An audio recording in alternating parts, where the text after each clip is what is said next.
Сәлеметсіздер ме, құрметті әріптестер және оқушылар, біз сіздермен химиядан ұбт-да келетін тақырыптарды оңай жолмен қарастырамыз.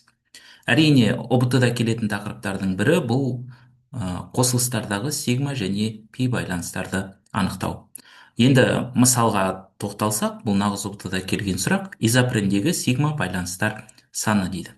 Бұны әрине дәстүрлі әдіс бойынша бірінші изопреннің құрылысын салып анықтауға болады. Яғни изопреннің мен молекулалық формуласын жаза салайын. Бұл әрине С5H8.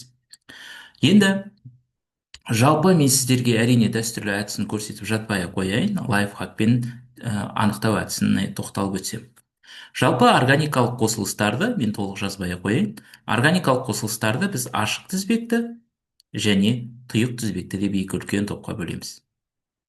Ашық тізбекті қосылыстардағы сигма байланыстардың саны, яғни сигма байланыстардың санын табу үшін атомдардың санынан бірді алып тастай саламыз. Бір бұл тұрақты, сондықтан да домалақпен қоршап қоямыз.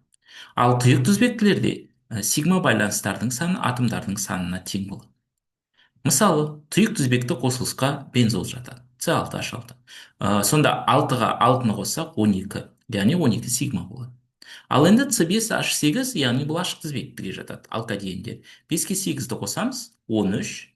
Сонда 13-тен 1-ді алып тастасақ, 12 сигма байланыс болады екен.